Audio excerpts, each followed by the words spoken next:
Jadi jangan dibayangin malaikat maut tuh nyebut nyawa harus diambil kakinya, dibolak-balik, dihempas, enggak begitu.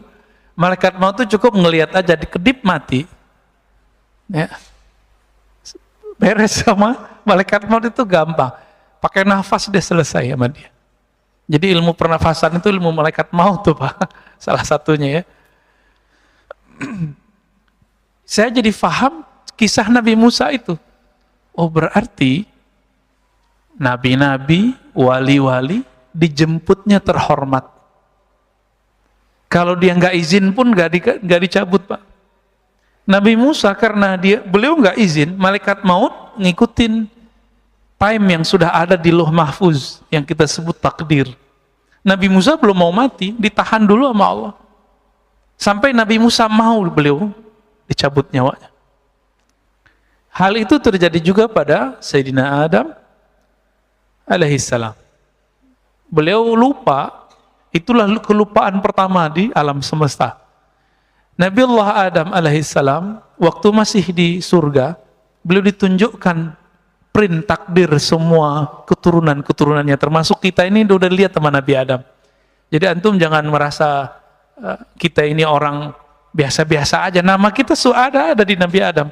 Binnya lengkap sama beliau.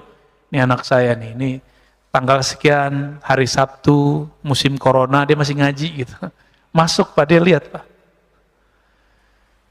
Nabi Adam melihat semuanya, beliau tertarik dengan seorang keturunannya bernama Daud alias David ya. Daud. Nabiullah Daud alaihi salatu wassalam umurnya 30 udah mati harusnya. Lagi jadi raja, lagi sedang kuat-kuatnya. Sedangkan beliau ini untuk mencapai niat kesuksesannya harus nambah umur sekitar dari 0 sampai umur dia yang sekarang. Maka Nabiullah Musa, Nabiullah Adam mengatakan, ya Rabb, ini anakku, cucuku, tujuannya belum sampai. Kalau aku berikan 30 tahun umurku, insya Allah dia sampai. Dengan izin dia, engkau, maka dia sampai. Maka Allah izinkan, diberikanlah 30 tahun umurnya. Berarti takdir bisa dirubah nggak oleh kekasih Allah dengan izin Allah. Jadi takdir itu, ada takdir Lauh Mahfuz, ada takdir Rahmaniyatul Arsh. Jadi takdir Lauh Mahfuz itu takdir kudrat iradat. Sedangkan takdir yang lebih besar itu takdir Arsh. Ar-Rahman 'alal 'arsyis istawa. Takdir yang ada di Lauh Mahfuz itu, ini yang kita jalani sekarang. Biasa. Tapi ada takdir yang masuk kepada sifat jaiz Allah Subhanahu wa ta'ala. Ini takdir yang Allah tulis di arasnya. Ini beda Pak. Ar-Rahman 'alal 'arsyis tawa. Allah tulis dengan kasih sayangnya. Karena sayangnya Allah tidak terbatas, maka diberikanlah umur tambahan untuk Nabi Daud. Nabi Musa turun ke bumi. Seharusnya umurnya sudah habis sekarang. Datanglah malaikat maut seperti Nabi Musa tadi. Karena Nabi Musa ini Nabi intelektual juga, maka ngajak ngobrol. Kamu siapa? Saya malaikat maut. Mau ngapain? Pura-pura nggak tahu. Saya mau cabut nyawa engkau. Kata Nabi Adam. Lah umur saya masih ada 30 tahun lagi. Beliau lupa sudah memberikan kepada Nabi Daud. Apa kata malaikat maut? Bukankah engkau telah memberikan kepada cucumu? Berarti Nabi Daud belum lahir, sudah didapatkan umurnya. Udah dibicarakan di langit, udah dibicarakan di surga, udah dibicarakan di bumi ketika beliau diutus. Terjadi alot, pulang Pak malaikat maut. Dipanjangkan lagi tuh umurnya Nabi Adam. Dan itu kelupaan pertama. Ya. Begitu Allah kepada kekasih-kekasihnya. Dan kekasih Allah itu masih ada sampai hari ini di bumi. Masih ada Pak hari ini di bumi. Siapa kekasih Allah di bumi yang Allah selalu memandangnya? Ketika orang ini masih ada, Allah biarkan bumi bergerak.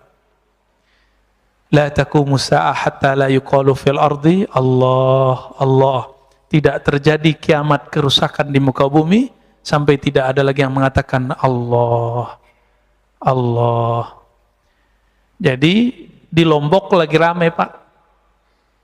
Teman-teman saya yang ahlu sunnah punya seorang tuan guru yang mengatakan ada seorang wali Allah kasih tugas jaga gunung gitu. Dianggap musyrik oleh seorang yang tidak mengerti bab ini. Oh enggak ada yang diurus, yang ngurusin si gunung itu malaikat. Iya. Tapi malaikat itu ngurus karena ada yang lebih utama di situ, yaitu seorang waliullah. Apa dalilnya? Itu hadis Muslim yang saya bacakan barusan.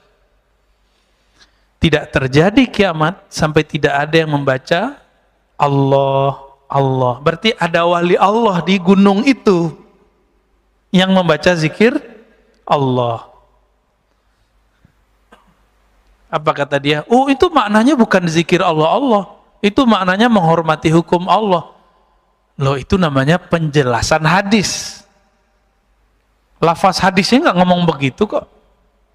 Kok giliran kayak gini pakai penjelasan pribadi? Ya, walaupun itu ada dijelaskan Imam Nawawi, tapi kan juga ada penjelasan Imam Sya'rani, Imam Abdul Hasan Syazili, bahwa itu zikir beneran Allah, Allah Pak. Tidak terjadi kiamat sehingga tidak ada yang berkata Allah. Yang berkata itu manusia bukan? Manusia. Berarti yang nahan bumi ini bertahan malaikat atau manusia? Yang jaga bumi ini tetap untuk bertahan lestari malaikat apa manusia? Itu maknanya. Itulah bab al-walayah al-kubra, kewalian besar. Mereka dititipi Allah untuk jaga bumi. Jadi nggak usah khawatir Pak, corona ini mainan Dajjal ma Imam Mahdi. Jadi mereka lagi main perang-perangan ya, tapi perang pra kondisi. Pra malhamah kubra. Nanti akan ada satu perperangan besar. Barangkali boleh kita sebut perang dunia ketiga. Tapi masanya ya kita nggak tahu lah. Apakah 50 tahun lagi, 30 tahun lagi, 20 tahun lagi. Jangan-jangan 10 tahun lagi. Kita nggak tahu, jangan-jangan lebih awal. Karena kita tidak tahu, kita nggak boleh cocok logi dan sok tahu. Oh Ustaz, ciri-cirinya udah cukup. Ya, kecuali antum ahli ilham. Kalau ahli cocok logi nggak boleh ngomong. Ya. Karena ilmu ini bukan ilmu munasabat murni. Bukan ilmu cocok logi. Dia ilmu zauk. Ya. Ada rasa yang Allah turunkan ke dalam kolbu manusia yang berzikir Allah, Allah tadi. Taib. Salah satu cara Allah mengenalkan dirinya kepada hamba, Allah buat suatu skenario, diciptakan satu makhluk, lalu si hamba ketakutan. Dan itu ditulis dalam kitab Al-Hikam. Bismillahirrahmanirrahim. Wa bisanadina al-muttasil al-imam al-arif billah ibn Ata'illah Sakandari qadasallahu sirrahu qala mata awhashaka min khalqih fa'alam annahu yuridu an yaftaha laka babal uns bih. Mata awhashaka min khalqih.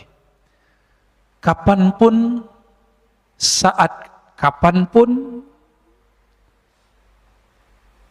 dia membuat engkau takut karena makhluknya. Awhashaka, membuat kamu ketakutan, min khalqih, karena satu makhluknya. Saya mau tanya, corona makhluk Allah atau dia diciptakan oleh selain Allah? Allah itu sebutan Tuhan. Orang Arab, orang-orang ahlu kitab menyebutnya Allah.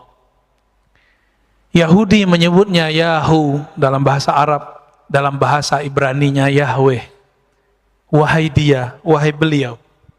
Karena Yahudi tidak berani menyebut kata Allah.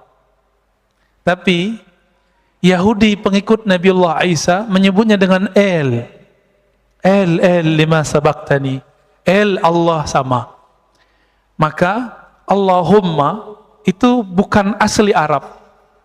Itu adalah bahasa Ibrani tua, bahkan Suryaniyah lama yang dulu pernah dipakai Sayyidina Adam sebelum ada bahasa Ibrani dan bahasa Arab.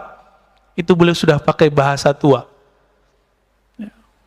Bahasa Aramaik, namanya bahasa Aram. Ya. Itu penyebutan aja ya.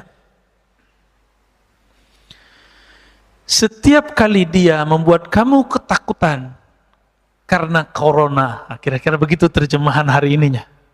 Sekarang zaman corona Pak ya, atau dengan virus apapun, atau dengan preman siapapun, atau dengan penguasa yang jahat manapun, atau dengan para teroris manapun, gitu. Fa'alam, maka ketahuilah, annahu yurid, bahwasannya dia sedang ingin yaftah babal uns, yaftah laka babal uns, membuka bagimu satu pintu ma'rifatullah bernama unsiyah. Apa arti unsiyah? Unsiyah artinya keintiman. Keintiman. Kadang-kadang orang takut dengan corona, tapi ada yang lebih berbahaya, yang lebih menakutkan. Takut karena maksiat. Takut karena pernah bermaksiat. Semua kita pernah maksiat nggak Pak? Bener. Semua kita nggak ada yang nggak bermaksiat, maka nggak usah sok suci. Pernah maksiat nggak? Pernah maksiat. Nggak maksiat mata, maksiat telinga. Nggak maksiat telinga, maksiat lisan. Nggak maksiat lisan, maksiat kalbu. Kalaupun kita nggak maksiat secara zahir, kita maksiat dalam batin. Ustadz, saya nggak pernah iri, oke. Saya nggak pernah sombong, oke. Tapi pernah lupa nggak kepada Allah? Semua kita pernah lupa kepada Allah. Itu dosa juga Pak. Pernah merasa lebih pintar dari orang nggak? Sering tiap hari ya. Itu dosa apa namanya? Itu dosa besar loh Pak. Kiber. Itu dosa besar, bukan dosa kecil. Saya pernah diizinkan Allah mentalkin seorang ulama. Banyak, ada beberapa ulama-ulama muda, ulama senior. Itu diajak istighfar nggak ada efek. Nggak ada efek. Ayo Ustadz, ayo Pak Kiai, ayo kita istighfar. Nggak ada efek dia. Orang udah nangis-nangis semua, dia nggak nangis-nangis. Ternyata satu masalahnya. Dia merasa lebih pintar dari saya. Akhirnya di dalam hati ada ilham masuk. Coba ajak istighfar daripada merasa lebih pinter. Maka kita istighfar, astagfirullah, ya Allah ampuni dosaku karena aku merasa lebih pinter daripada orang lain. Langsung Mak nangis. Berarti dosa yang tidak terlihat karena merasa pinter ini lebih susah ditobatkan. Ini mohon maaf nih, yang narkoba gampang Pak tobatnya. Antum tobat, nggak ngulangin, tinggalkan komunitas, Allah terima.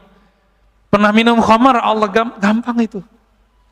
Orang melakukan zina, gampang tobatnya. Tapi kalau dosa sombong, susah tobatnya. Antum kalau ada rasa sombong, nggak mau dengerin saya.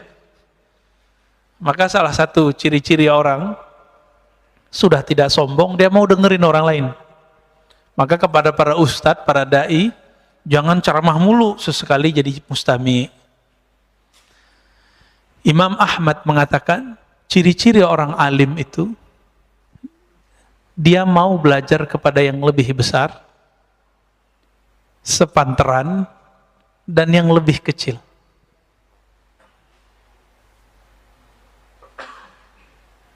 Gimana? Udah pernah belajar sama yang lebih kecil belum? Belum ya? Umurnya, gelarnya, fisiknya, belum ya? Jarang ya? Jarang. Kalau umur sering, tapi kan gelarnya tinggi. Yang umurnya kecil, gelarnya nggak segede kita Pak. Pernahkah kita mau dengerin? Nah, maka kalau para da'i, para ustadz, jangan khutbah mulu tiap bulan. Harus ada satu kali sebulan, dia nggak dengerin khutbah. Dia dikhutbahin orang. Nah, syukur-syukur di rumah dikhutbahin bininya ya. Jadi apa yang Allah sedang mau kenalkan kepada kita? Unsiyahnya, keintimannya dengan kita. Uns itu lebih dekat dari kurb, kedekatan. Uns itu sudah mesra. Pernah, ini ilustrasi biar gampang. Anak-anak kita, kalau ketakutan dia nyari siapa? Ayahnya. Ayah, gitu terus dipeluk kan? Kita gemes ngeliat begitu, dan itu bikin rindu mau pulang ke rumah. Bener ya? Itu bikin rindu, Pak. Kadang-kadang kita gak rindu mamanya, ya, yang bapak-bapak ini. Rindu sama anak kecil ini. Nah, ini namanya uns. Kemesraan kalau dia seumuran. Keintiman jika dia sudah sangat dekat. Ya. Keakraban jika dia sudah sangat akrab. Sudah akrab belum dengan Allah? Allah itu ngomong, wa nahnu aqrabu ilaihi min habil warid. Kami ini akrab kok dengan kamu. Kan artinya akrab kan bahasa Arab tuh akrab. Kami ini lebih akrab daripada kamu, daripada dirimu sendiri. Hablul warid. Hablul warid itu kan diri kita sendiri. Nggak usah diterjemah harfiah. Maka salah satu nikmat yang Allah berikan saat ini, saat corona ini adalah nikmat unsiyah. Sebelum keluar doa dulu nggak? Biasanya dulu keluar aja kan. Sekarang ya Allah jaga aku dari corona. Kayaknya kecil amat. Emang virus itu cuma corona? Banyak Pak virus selain corona. Saya nggak kena corona kemarin, kena batuk, kena flu sebulan yang lalu. Sekarang sisa batuk kering dikit batuk. Ini bukan batuk corona loh Pak ya. Saya udah pernah corona setahun lalu. Ya kalau versi Ustadz Fulan kan kena corona munafik. Berarti saya munafik Pak. Ya nggak usah jauh-jauh nuduh orang munafik, kita munafik. Tapi kan tega amat nuduh begitu. Kiai kita banyak yang meninggal karena corona. Emang mereka munafik? Habis yang bilang munafik kena corona dia. Ya salam.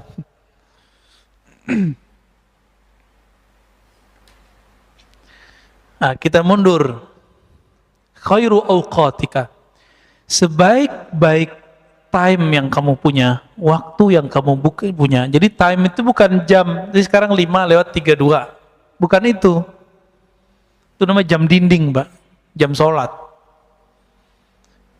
Waktu itu adalah satu nafas yang kita tarik, satu nafas yang kita keluarkan. Itu yang disebut waktu.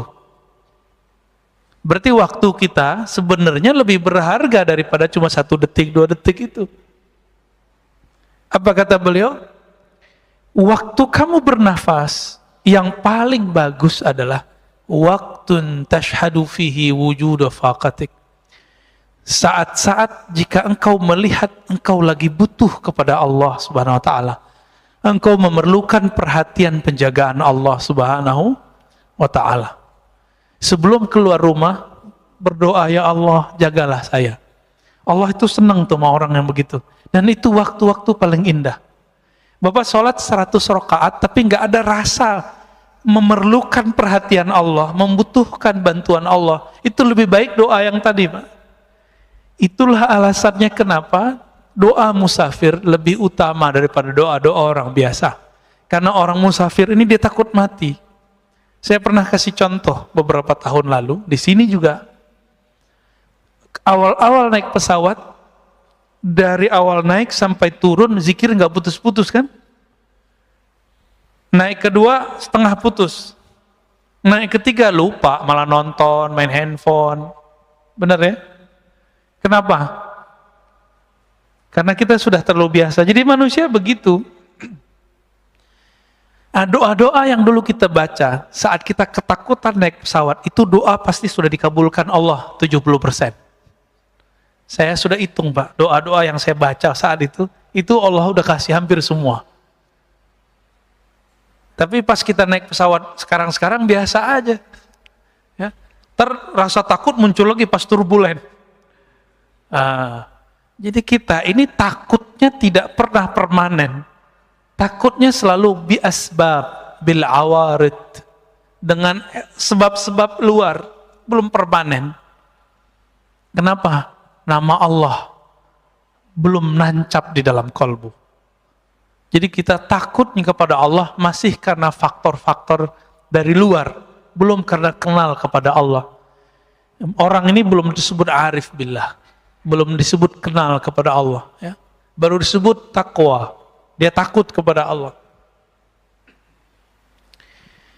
Jadi waktu kamu terbaik, waktu kita terbaik yang Allah lihat, di saat kolbu ini merasa butuh kepada ampunan Allah, bantuan Allah.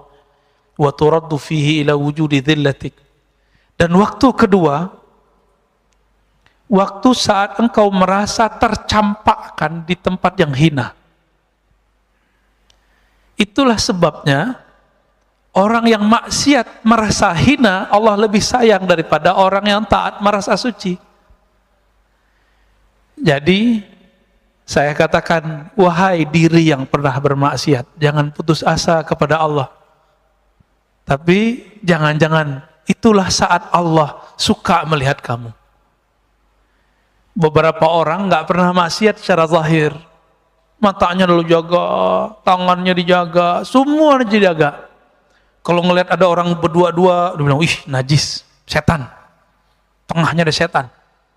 Kan hadis begitu. Kalau berdua, ketiganya setan. Ada yang buka aurat dikit, ahli neraka. Jadi panitia neraka dia, Pak. Kayak dia sudah punya daftar ahli neraka, ahli neraka, ahli neraka. Maka Islam yang dia kenal, Islam neraka.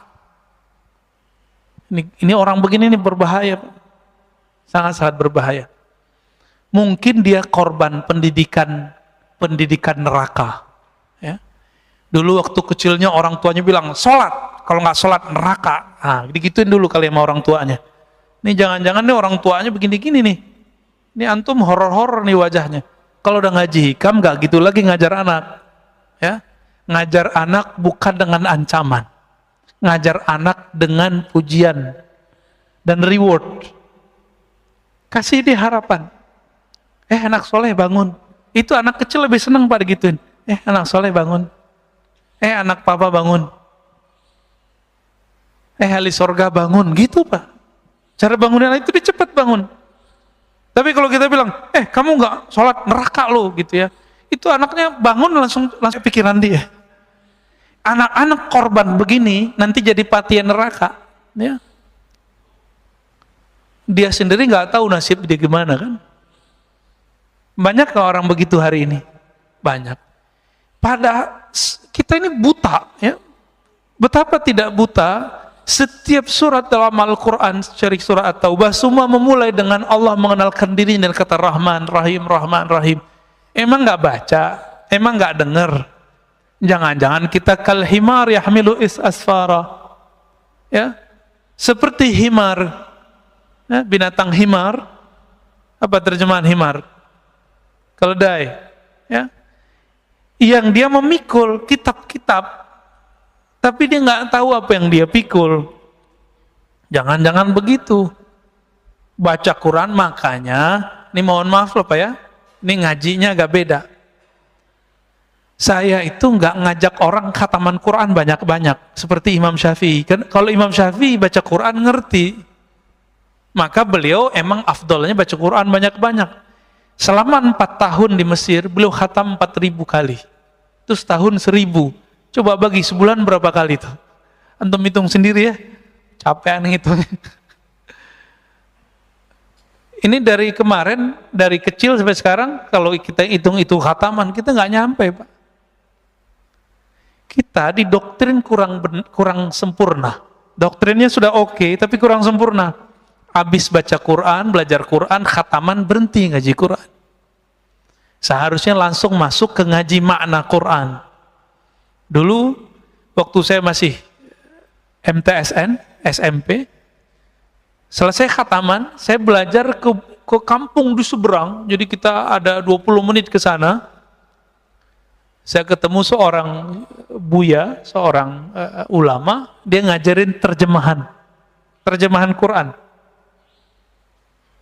Setiap Rabu, malam Kamis kita belajar. Nerjemah. Karena keberkahan itulah saya bisa baca kitab sekarang. Ya. Padahal nggak nyantri seperti teman-teman pesantren ya. Saya nggak nyantrinya di surau aja, pindah surau, gitu-gitu aja udah. Nggak pernah nyantri seperti teman-teman, kecuali setelah kuliah. Pas kuliah baru saya masuk pesantren. Ya. Tapi teman-teman di pesantren, karena korban pendidikan kurikulum neraka, ya, kurikulum ikop, dikit-dikit diikop, akhirnya udah nyantri 6-7 tahun gak bisa baca kitab. Karena sekolahnya tegang. Sekolah itu harus tenang, anak-anak terus cinta. Jadi ketika beberapa tahun setelah saya bisa baca kitab, teman-teman yang belajar kitab gak bisa baca kitab Pak dari pesantren. Nanya, enti kok bisa baca kitab? Tipsnya apa? Jawaban saya cuma satu, cinta. Kamu sudah cinta belum dengan kitab yang kamu pelajari? Sudah cinta belum dengan guru yang ngajarin kamu? Jadi saya nggak pernah ngapalin Pak selama berapa tuh ya, 6 tahun itu bahasa Arab nggak ngapalin.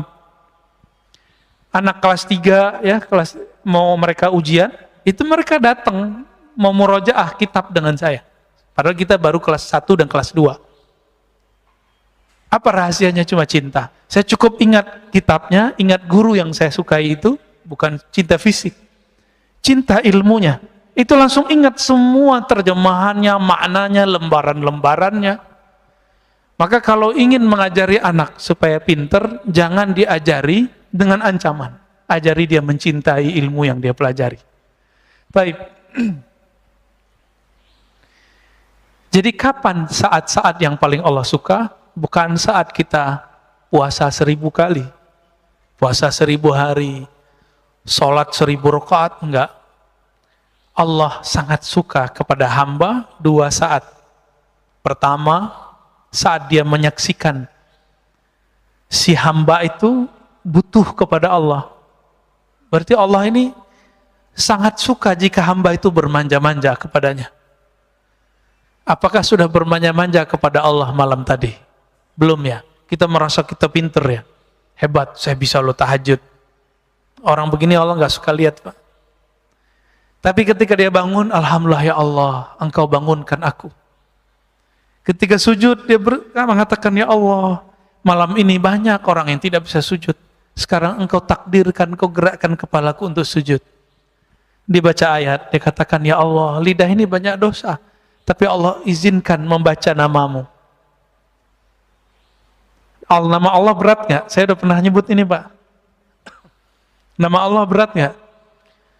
Kurang berat apa? Nama ini jika ada di bumi, satu orang jadi bumi nggak jadi kiamat.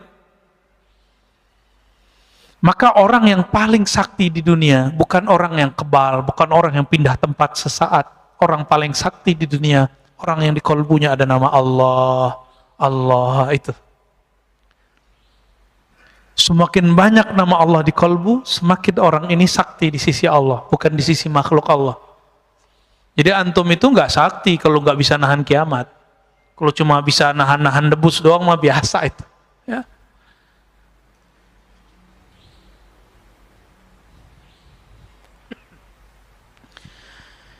Lalu apa gelaran orang? Gelar orang yang merasakan 2 hal ini. Merasa butuh kepada Allah, memerlukan Allah, dan merasa hina di hadapan Allah. Apa sebutan orang ini? Sebutannya Abdullah, hamba Allah. Maka antum coba lihat, ini gelar Nabi loh ya. Jadi Nabi itu, ini sering dipahami terhadap tasawuf.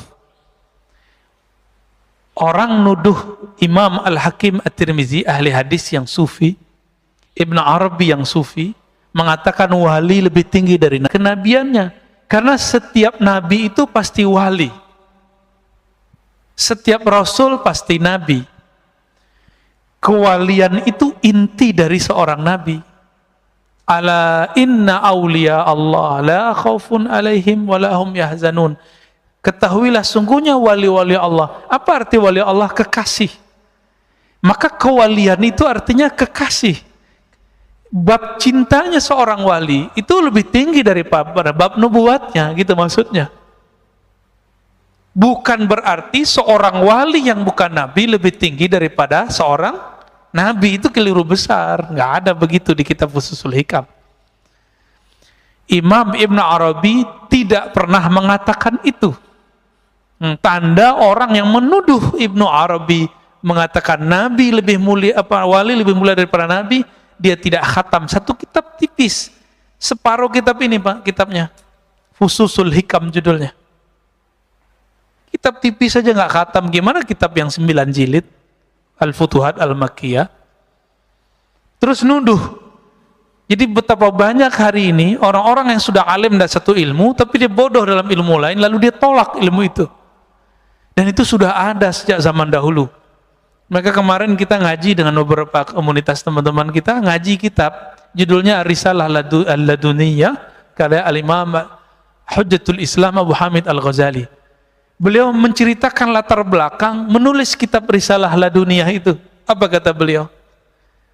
Ada teman saya datang melaporkan lawan debatnya yang mengatakan ilmu itu cuma ilmu yang tertulis di kitab.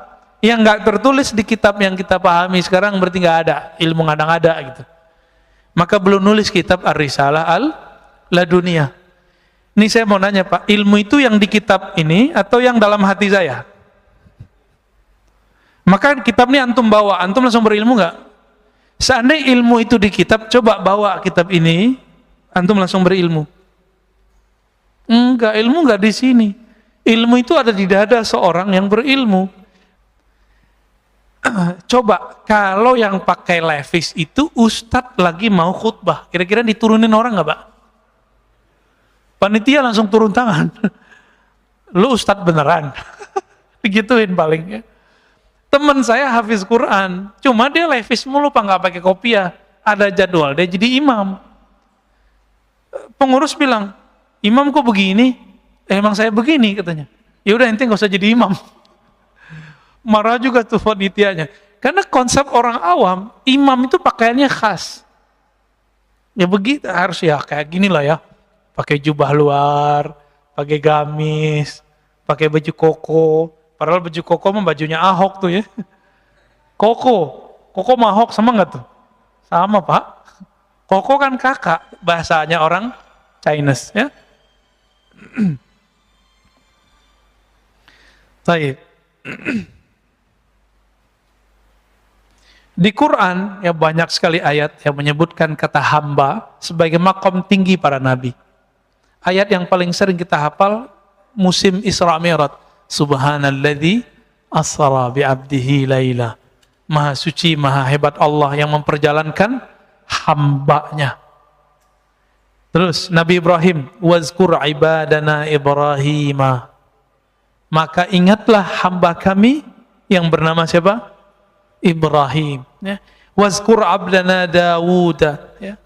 Ingatlah hamba kami Dawud, Ishak, Yakub, Ayub, itu disebut gelarnya abd. Begitu ya dalam surat 38 mulai dari ayat 17, 45 dan itu berulang-ulang. Ingatlah hamba kami, ingatlah hamba kami. Maka diterjemahkan dalam bahasa hikam, sebaik-baik waktu kamu adalah saat kamu jadi hambanya. Itu terjemahan bebasnya. Ya. Baik. Gimana Pak Mirwan, udah sehat? Kena COVID Pak, munafik dong. Kata orang sebelah Pak, kalau kena COVID munafik. Kalau saya dituduh gitu nggak marah Pak, emang saya munafik. Saya tahu diri saya munafik. Allah suruh banyak zikir, kita dikit zikirnya. Ya kan? Allah suruh sedekah, kita sedikit sedekahnya. Allah suruh senyum, kita sedikit senyumnya. Benar nggak kita munafik? Oh kalau mereka orang suci Pak, mereka nggak perlu ya. Tapi kalau datang COVID langsung habis deh. Gimana? Langsung tanya jawab atau gimana? Atau langsung hikam? Kayaknya lanjut hikam ya. Ini bagian akhir lah ya. Ciri-ciri doa kita langsung diijabah Allah. Mata atlaqa lisanaka bit-talab fa'alam annahu yuridu an yu'tiyaka. Kapanpun saatnya atlaqa, Allah mengitlakkan. Apa arti itlak? Melancarkan lisanmu sehingga tidak ada beban dalam melafazkannya, dalam memintanya. Fa'alam, maka ketahuilah saat itu Allah sudah langsung menjawab. Saya mau tanya lagi Pak, adakah di dunia gerakan yang bukan digerakkan Allah? Ada nggak? Kalau ada berarti ada Tuhan selain Allah. Gimana? Jadi yang gerakin kita doa itu siapa sih? Allah. Kita usaha, mentok, pusing. Tahu-tahu kita ada aja jalannya. Yang membuka jalan itu siapa? Kita atau Allah? Oh itu kan koneksi saya Ustadz. Kita sudah menuhankan diri sendiri. Hati-hati. Afara'aita manittakhadha ilahahu hawa. Maka apakah engkau melihat orang yang menjadikan Tuhan dia, pujaan-pujaan dia, yang dia puja-puji itu dirinya sendiri. Jika orang alim, dia merasa dirinya pinter. Tuh lihat saya, jamaah saya banyak. Gitu. Tuh lihat saya, ilmu saya banyak. Nah orang begini sudah menuhankan dirinya. Mau dia gelarnya mursyid, mau gelarnya doktor, LC, MA, kiai 1000 kali, itu tetap di dalamnya iblis. Orang yang memuji-muji dirinya sendiri, itu iblis, Pak. Nauzubillah min dzalik. Kecuali dia memulangkan pujian itu kepada Allah Subhanahu wa ta'ala. Yang berhak dipuji siapa? Allah. Ya. Maka orang yang memuji dan memusuhi kita, itu gerakan dari Allah. Marah gak Allah menggerakkan? Marah gak? Maka jangan terlalu senang dipuji orang, jangan sedih juga kalau dicaci maki orang. Karena itu semuanya gerakan dari Allah. Wa ma tasyauna illa ayyasha Allah. Tidaklah engkau berkehendak kecuali kehendakmu tunduk kepada kehendak Allah Subhanahu wa taala. Ada seorang anak muda, belagunya bukan main ngomong kepada saya, ya. Kita ngaji hikam, dia seorang marketing. Dia bilang, Ustadz itu nggak ngerti ilmu marketing. Oh iya, terus gimana? Marketing itu kita harus campaign, iklan, bla bla bla bla, segala macam dia ngomong. Setengah jam dia ngaji hikam Pak jadinya. Hikam malah dia. Oh gitu ya, saya yain aja. Ya. Karena orangnya udah nggak bisa masuk, jadi udah defense. Ya. Sekali doang ikut kajian kita udah nggak mau ikut lagi. Kita ngasih rahasia rezeki biar dia nggak terlalu nafsu, terobsesi. Ntar kalau dia terobsesi tinggi, merasa ilmu marketingnya yang bikin laku, gagal Pak, stres. Makanya banyak orang marketing tuh stres. Tiap hari itu lebih stres dari tukang cangkul Pak. Orang nyangkul di sawah, pulang-pulang capek, tidur. Orang marketing udah jam 1 malam masih mikirin besok mau ngapain gitu. Nggak keringetan, malah kerja di bawah AC. Tapi pikirannya tertekan terus ya. Gimana? Pakai kecerdasan dia. Sahabat saya jadi fundraiser di salah satu lembaga zakat terkenal di Indonesia. Orang tamatan kuliah dakwah, Pak. Nggak ngerti ilmu marketing, versi ilmu marketing konservatif sekuler. Konvensional lah istilahnya ya. Karena sekarang ada istilahnya hukum positif, bank konvensional gitu ya. Ini nggak punya tuh ilmu begitu. Tapi ketika dia jadi direktur fundraising, kenaikan fundraising itu melewati direktur-direktur sebelumnya yang ahli manajemen dan ahli marketing. Saya candain, Tat, ente pegangannya apa gitu? Ente pakai pelet ya gitu? Candainnya Pak? Enggak, saya cuma pakai roti bulhadar, roti bulatos aja Ustaz katanya. Maksud roti bulhadar, roti bulatos isinya apa roti bulhadar, roti bulatos? Yang kita baca tadi, saat-saat dia merasa butuh memerlukan campur tangan Allah. Itulah marketing paling hebat, Pak. Bapak kalau nggak percaya datang ke Majestic, ya. Ini ada sahabat saya di situ. Dia punya butik dan batik ya. Terus punya food court. Saya tanya, kamu pakai online nggak? Jauh sebelum zaman online begini nih. Enggak Ustaz, saya online ilallah katanya. Loh maksudnya gimana tuh Mas? Gitu. Saya itu Ustaz punya karyawan 40-an orang. Kami semuanya menghidupkan channel sholat duha katanya. Terus kalau kami doa, Orang kan doa, jika ya Allah, jika rezeki kami di langit, turunkanlah, di bumi keluarkanlah, jika jauh dekatkanlah, kan begitu. Kalau kami lebih eksplisit, Ustaz, jika di langit ya Allah, turunkan ke toko kami. Sebutin Pak tokonya. Jika di bumi maka keluarkanlah, antar ke toko kami. Yang minta sehari itu, jadi mereka sip-sipan sholat duhanya. Gantian. Jadi mulai dari jam 8 sampai jam 11, nggak berhenti tuh orang sholat duha. Mirip-mirip seperti ahbab tabligh, kalau mau jauhlah ada ahli zikirnya di pojok masjid. Serius Pak, sama. Lah ini marketing langit ini. Bisa begitu, dan ada aja yang datang. Ada aja yang datang. Dia beli batik 80 juta Pak. Kain doang, udah robek dikit tuh. Dibeli 80 juta. Kata istrinya, ente bahlul juga ya. Ngapain dibeli begini-ginian? Gitu kira-kira terjemahan bahasa aneh loh ya. Bukan bahasa beliau. Tahu-tahu udah lama dia nggak minat mau dijual. Tapi feelingnya ini sudah ada sahibnya nih, yang bakal jadi tuan. Ini. Ternyata tiba-tiba ada orang Chinese datang. Dia lagi nyari batik-batik lama yang dulu apa istilahnya? Ya ditulis oleh moyang-moyangnya dulu. Ketemu berdesir, ditawar Pak, 2 kali lipat, dilepas. Tadi 80, sekarang jadi 160 ya, kurang-kurangan dikit lah. Kenapa? Online ilallah. Orang nggak mau mikirin yang begini. Cuma 3 tahun kebeli sekian toko dia. Di depannya orang jualan udah 20 tahun begitu-gitu aja. Pak masih pakai gerobak. Kita nggak ngeremahin siapa-siapa Pak. Ini berbicara marketing langit.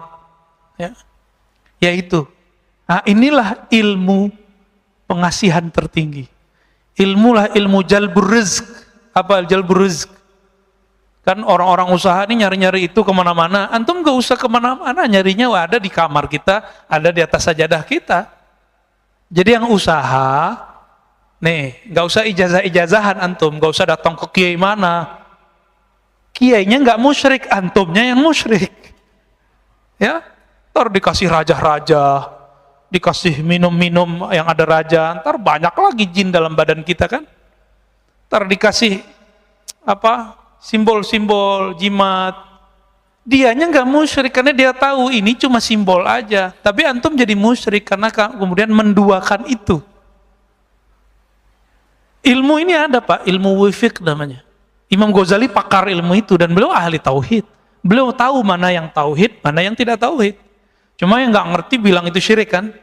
Dia lupa imamnya Ibnu Taimiyah, imamnya Ibnu Qayyim tuh ngerti ilmu ini. Dan Ibnu Qayyim membolehkannya dalam kitab Tibbun Nabawi, menganggapnya sebagai tib nabawi. Tapi dia hilangkan istilah wifiq. Jimat nggak ada istilahnya. Istilahnya diganti dengan kaf al-kitabah. Cari Tibbun Nabawi, antum kalau nggak percaya lihat di kitab itu. Sudah ada terjemahannya kan? Bab kitabah, tulisan, gitu judulnya. Malas baca sih ya, dari dulu aneh udah sampein soalnya. Jadi kadang-kadang kita makan dulu masih mahasiswa, makan, masuk warteg, masuk rumah makan fulan, masuk resto. Saya tuh nggak nyaman Pak kadang. Karena tiba-tiba saya mata itu liar aja ngeliat sudut mana, ternyata di situ ada raja. Ternyata di ujung mana ada jimat. Nah itu bikin nggak nyaman tuh makan di situ. Ya. Maka teman-teman praktisi hikmah pun tolong ajari kliennya, muridnya, santrinya tauhid, baru diajarin itu wifiq. Kalau enggak usah deh, ntar jadi musyrik ntar ya. Ajarin ini aja nih ya, sholat duha. Ya, sholat duha. Saya punya guru nih terakhir ya, sebelum tanya jawab. Ada tanya jawab Pak Mirwan? Ada ya. Guru saya dari remaja umur belasan tahun nggak pernah ninggalin duha Pak. Itu kalau pagi-pagi beliau beli telur atau beli makanan untuk anak-anaknya, kalau belanja di toko kelontong, itu toko itu laku sampai malam, Pak. Kenapa? Berkah sholat dia. Dimanapun dia jalan, diberkahi Allah. Ada dalilnya nggak tuh? Musyrik nggak tuh? Baca kitab biar nggak jadi musyrik. Dalam kitab Ibnu Mubarak, kitab Az-Zuhud, disebutkan bahwa jika ada seorang yang berzikir atau yang berjalan ke majelis ilmu atau berjalan ke masjid Allah, itu bongkahan bumi, debu-debu yang kita injak, dia berkata, wahai tanah di sampingku, saksikan aku diinjak oleh hamba Allah. Senang dia, Pak. Jadi kalau dibalik gimana? Kalau kita maksiat di bumi Allah, itu bumi ngutuk-ngutuk kita, Pak. Oi, cepetan pergi gitu. Semoga kamu ketahuan. Maka kita ketakutan kalau kita maksiat, Pak. Allahumma sholli ala nabiyina Muhammad. Di dalam Al-Quran surat Ali Imran sebagai ayat pamungkas daripada hikam ini, Allah Subhanahu wa taala berfirman, "Wa laqad nasarakumullah bi Badrin wa antum adillah." Sungguh Allah telah membantu kalian bi Badrin saat perang Badar. Pakai bi, Pak, bukan pakai fi. Ini campur tangan Allah ini lebih dahsyat. Ini yang ngerti ilmu balaghah, ini faham maksud bi di situ. Wa antum adillah. Saat itu kamu merasa hina, merasa lemah, merasa butuh bantuan Allah Subhanahu wa taala. Maka jika berdoa, berdoalah dengan rasa hina. Jika berzikir, berzikirlah dengan merasa rendah diri kepada Allah Subhanahu wa ta'ala. Baik, kira-kira gitu, Bapak Saudara Allah. Kalau ada yang mau didiskusikan, mau ditanyakan, tafadhol. Gimana Pak Mirwan? Mantan COVID, alumni COVID. Emang COVID ada kan, Pak? Ada, Anda kan pernah ngerasain. Soalnya teman-teman kita masih ada yang belum percaya, ya. Antum nggak percaya sih nggak apa-apa, ntar kalau udah kena rasain aja ya. Bismillahirrahmanirrahim. Silakan Pak Dokter. Terima kasih Pak Ustadz. Salam. Masya Allah ini. Jadi pertanyaan saya adalah terkait dengan kondisi sekarang, kekinian, bahwa tadi ada corona, ada permasalahan yang luar biasa mendera kita. Kita butuh tadi bahwa sebagai seorang hamba membutuhkan pertolongan Allah dengan merendahkan diri pada saat berdoa zikir. Nah, untuk bisa sampai pada level ketawakalan sempurna, ya jadi seorang hamba yang mengandalkan Allahnya untuk sampai pada level di mana tadi la khaufun alaihim, tadi yang Ustaz sebutkan, tidak ada rasa takut. Dalam artian tidak ada yang lain yang ditakuti nih. Apa saja yang kejadian di dunia ini tidak ada yang ditakutin kecuali hanya Allah gitu. Bagaimana caranya Pak Ustaz? Terima kasih Pak Ustaz. Assalamualaikum warahmatullahi wabarakatuh. Assalamualaikum. Ada cara tentatif, ada cara permanen, Pak. Kalau yang tentatif itu harus punya masalah dulu, baru ingat Allah biasanya. Nah, kalau yang ini cukuplah masa lalu kita dan sekarang, ya. Ada yang lebih permanen, mengenal yang ditakuti. Kenapa kita tidak permanen rasa takutnya kepada Allah? Karena kita nggak kenal yang kita takut itu siapa sih? Bapak kenal Allah nggak sih? Kan antum kenal Allah nggak? Allah itu apa? Siapa? Kalau versi orang kan, Allah itu di langit, Ustaz. Itu belum kenal Allah namanya. Ya. Allah itu di arsy, Ustaz. Nah, itu ayat. Ar-Rahman 'alal arsy istawa. Yang istawa itu antum kenal nggak gitu? Mau terserah, mau di langit, mau di mana terserah, ya. Allah ini kan bukan fisik. Disebut Allah di atas langit, Allah disebut Allah di atas arsy, nggak ngefek, Pak. Andi bukan jisim. Kenapa kita berdebat di luar sana, Allah di mana, Allah di mana, Allah di mana? Karena kita masih menjisimkan Allah tanpa kita sadari. Menganggap Allah itu benda. Sesuatu benda. Maka sampai keyakinan mereka yang mengatakan apa? Yang meyakini Allah tidak berarah di atas. langit atau di atas aras seperti diam. Meyakini Allah tidak ada. Berarti sebelum aras nggak ada, Allah nggak ada dong. Dulu aras pernah nggak ada nggak? Atau alas adanya bareng sama Allah? Duluan mana aras sama Allah? Mana dalilnya? Akhir surat At-Taubah dan beberapa ayat-ayat yang lain. Allah menyebut Rabbul Arsyil Azim. Rabb. Allah pencipta. Apa arti Rabb? Pencipta. Pencipta aras yang besar. Jadi aras yang besar aja Allah yang ciptain kok Pak. Maka Nabi kalau lagi ada karb itu karbun artinya masalah. Itu doa favorit saya kalau baca zikir pagi sore, salah satunya La ilaha illallahul alimul azim, la ilaha illallah rabbul arsyil azim, la ilaha rabbus samawati wa rabbul ardi wa rabbul arsyil karim. Tiada yang berhak disembah kecuali Allah. Tiada Tuhan pencipta langit dan bumi. Dialah ya Rabbul Arsyil Azim, pencipta aras yang besar. Apalagi cuma corona yang kecil. Kelihatan nggak corona? Sampai hari ini yang disebut corona itu kan yang disebut sama Bill Gates itu, yang dia presentasi beberapa tahun yang lalu yang bentuknya kayak rambutan. Ya. Jadi kita sudah terbawa oleh dia. Maka sekarang di mana-mana gambarnya begitu. Padahal belum tentu begitu juga, Pak. Ya, pinter ya. Jadi maling teriak maling, Pak. Makanya wajar ya. Vaksin versi lawan dia nggak diakuin. Karena dia mau jualan vaksin juga. Ustadz konspiratif. Emang ada di dunia yang tidak pakai konspirasi? Antum dagang aja konspirasi loh. Kita dagang aja konspirasi nggak? Contohnya gini. Orang megang handphone setiap hari lebih lama daripada nonton TV. Maka sekarang orang antum nonton YouTube sekarang lebih banyak nonton TV, ya nggak? Itu pakai otak konspirasi loh. Sekarang jadi marketing namanya. Maka dipasanglah iklan banyak-banyak. Yang lucunya pas pengajian lagi ya. Maka antum yang pakai channel pribadi tuh, tapi isinya ceramah, itu duitnya syubhat, harus dibagi tuh. Wajib dibagi kalau dapat duit. Ya. Harus dipakai untuk jalan dakwah, kalau enggak kualat. Rasain aja ntar. Ya. Karena pembersihnya cuma jalan dakwah.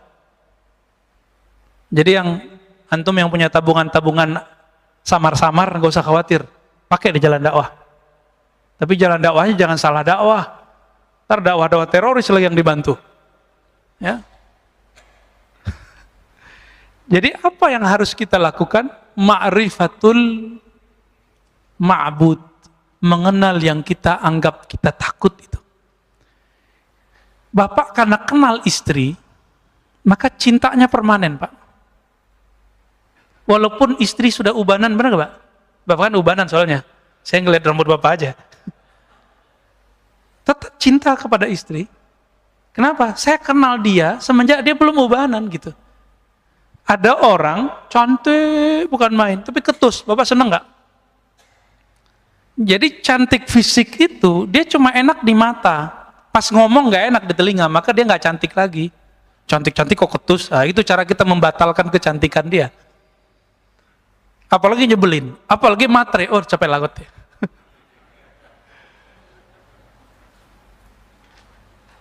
Nggak ada semua orang semuanya matre ya. Matre itu kan hubbul mal, hubbul dunia, cinta dunia. Oke, ada lagi? Ya, silakan Pak, di belakang.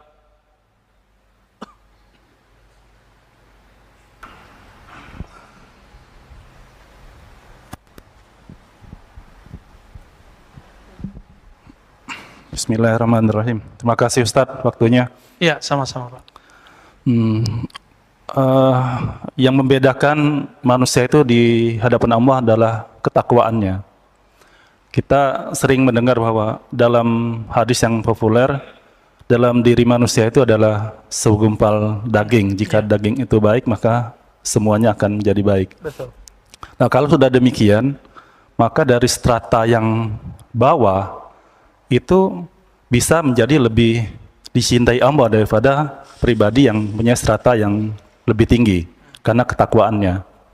Nah, bagaimana cara kita mengintegrasi amal, ilmu, dan iman supaya kita menjadi kepribadian yang dicintai oleh dan diutamakan oleh Allah Subhanahu wa taala. Dan apa yang menyebabkan daripada ketiga integrasi ini yang mudah sekali copot, mudah sekali luntur, mudah sekali kalah dalam kita mencapai keridhaan Allah Subhanahu wa taala. Terima kasih. Wassalamualaikum warahmatullahi wabarakatuh. Assalamualaikum warahmatullahi wabarakatuh. Gak pakai teori Pak, pakai yang praktis aja ya. Masih ingat kisah orang yang suka baca kulhu? Dalam Sahih Bukhari, Kitabut Tauhid, bagian akhir kitab, jilid terakhir. Kitab saya masih kitab kuning jadul, nggak ada nomornya ya. Kitabut Tauhid, Darul Fikr yang lama. Di situ disebutkan bahwa ada seseorang pemimpin perang, setiap kali mimpin sholat, selesai satu ayat dia tutup dengan kulhu. Bahkan beberapa rakaat itu cuma kulhu, kul wallahu ahad, Allahus samad, sampai akhir. Akhirnya bikin yang di belakang bertanya-tanya, emang gak ada ayat lain? Kira-kira gitu ya. Kenapa sih ini orang bacanya ayatnya itu aja, Al-Ikhlas mulu. Pulang ke Madinah, sahabat-sahabat yang jadi makmum ini melaporkan apa yang dia lihat, padahal Nabi gak pernah menyuruh begitu. Ini artinya apa? Sahabat-sahabat itu menciptakan torikot-torikot ritual untuk dirinya. Ini dalil bahwa boleh seorang alim meramu dari dalil-dalil yang ada suatu amalan yang kemudian dia disiplinkan dan dia ajarkan kepada orang. Disebut torikoh. Ini dalilnya. Apa kata Nabi? Coba tanya si fulan itu. Kamu gak usah tuduh dia. Tanya dia, kenapa dia buat begitu. Jadi kita kalau ngikutin sunnah Nabi ini, kita nggak boleh ngejek orang, ngamalin apa aja Pak, nggak boleh ngejek. Kita konfirmasi. Tabayun namanya. Kenapa sih kamu ngamalin ini? Sama orang yasinan kita tanya, kenapa kamu baca yasin? Ya. Sama orang ziarah kubur, jangan langsung bilang dia syirik, khurafat. Kita tanya, apa yang kamu baca saat ziarah kubur? Baru bilang syirik atau nggak syirik. Maka sahabat ini nanya, datang, wahai panglima kami, jenderal kami, kenapa engkau suka membaca kulhu di setiap gerakan sholatmu, setiap rakaatmu? Apa jawaban beliau? Karena di dalamnya ada sifatur Rahman, sifat-sifat Allah yang maha pengasih penyayang, aku suka membacanya. Lalu dibawa lagi kabar jawaban itu ke Nabi. Nabi kemudian mengatakan, sampaikan kepadanya. Nabi padahal secara wahyu sudah tahu, tapi konfirmasi itu wajib. Maka mursyid-mursyid, ahli-ahli firasat, kita nggak boleh berhukum dengan kasyaf. Kita bolehnya berhukum kalau sudah konfirmasi. Nggak boleh berhukum Pak dengan ilham, nggak boleh. Dia harus berhukum dengan hasil konfirmasi. Walaupun antum sakti mandraguna, ya, nanti banyak salah. Tak kayak zaman pilpres kemarin lagi, ya. Ya. Banyak kan ilham-ilham muncul, tapi salah terjemah semua. Ilhamnya benar, terjemahannya salah. Apa kata Nabi? Sampaikan kepadanya, sesungguhnya Allah yang Maha Rahman mencintainya.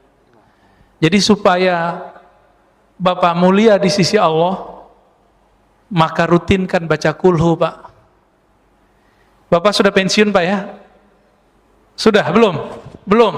Ya udah musim libur Sabtu Minggu dan WFH, jangan kurang baca kulhu setiap sholat. Itu salah satu amalan Rasul sallallahu alaihi wasallam. Dalam hadis ini jarang diketahui orang. Nabi itu habis sholat nggak hanya subhanallah 33, alhamdulillah 33. Nabi itu setelah sholat kadang-kadang beliau menambahkan kulhu, kul a'udzu birabbil nas.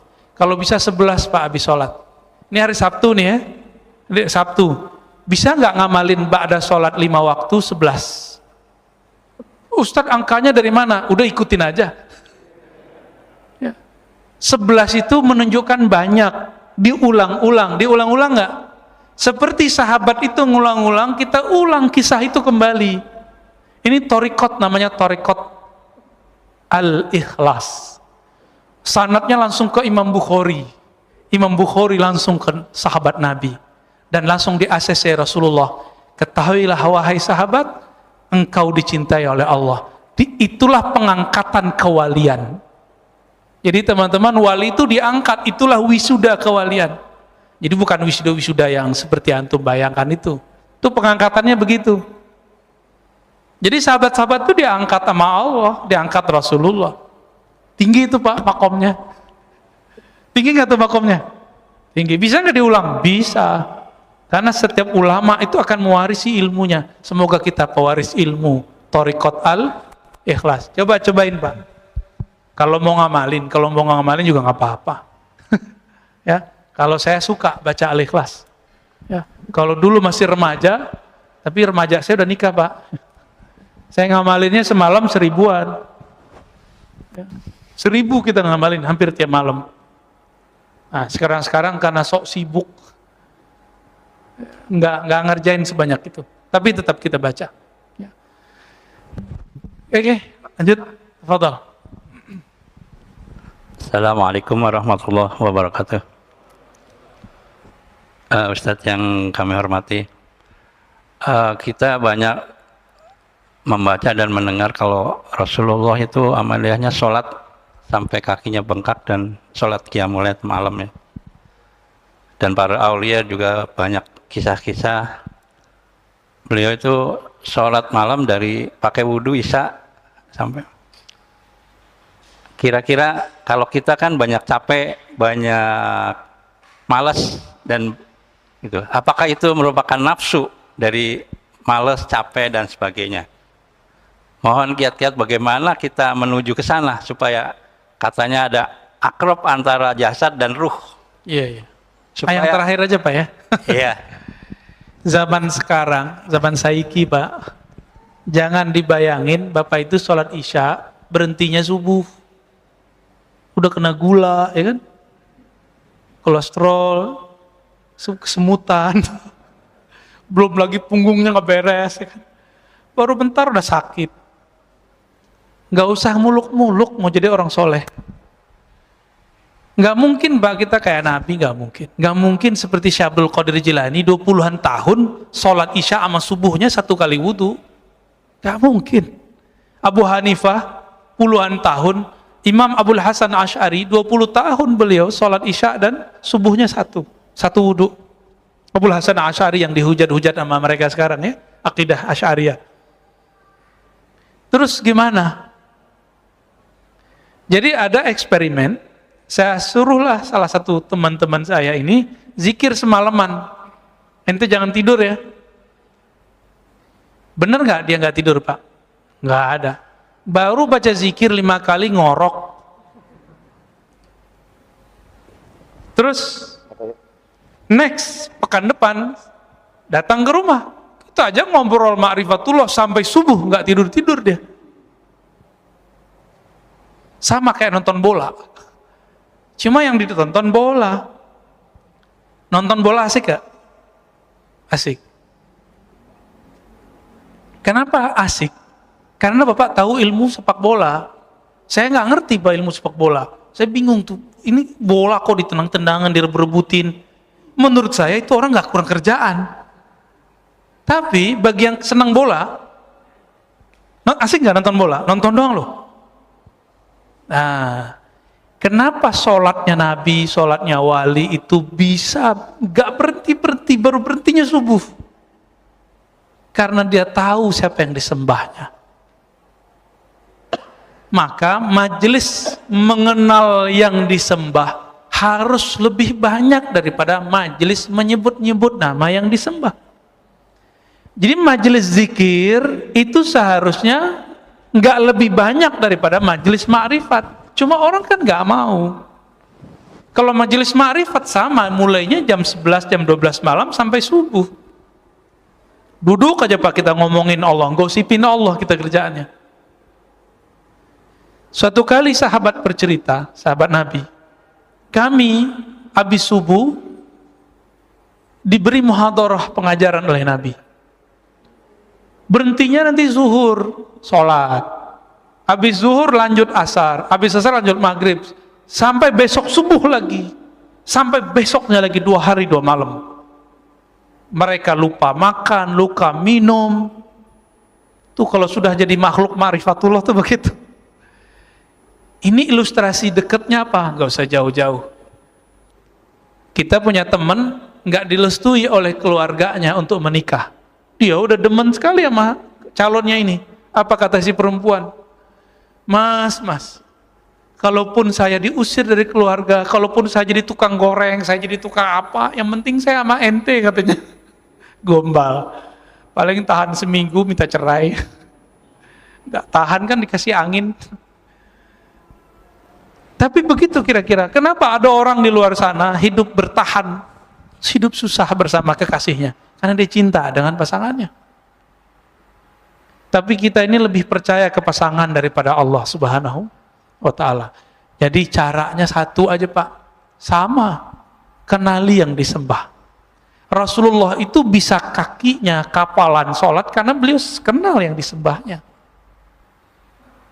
Nah, kita terbalik, kita memulainya dari kuantitas amal, bukan dari kualitas pengenalan yang disembah. Jadi saya mengajak semua kita, semua ustadz, semua mursyid, semua kiai, semua jamaah. Coba dibalik Pak sekarang.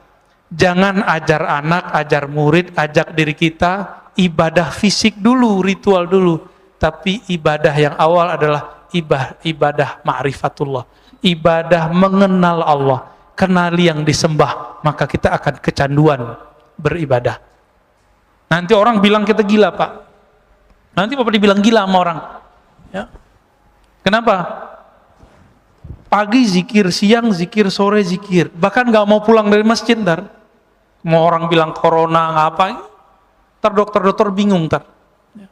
Itu orang beragama tuh gila ya gitu. Masih dia yang takut corona, udah lockdown gitu.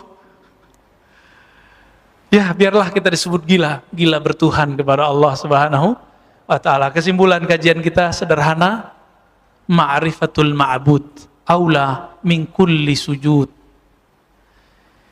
Mengenal Allah Ta'ala lebih utama daripada sujud, bahkan 1000 sujud. Maka kenalilah Allah yang kita sembah, sujud kita akan lebih bermanfaat dan lebih berkualitas. Wassallallahu ala nabiyina Muhammad. Assalamualaikum warahmatullahi wabarakatuh.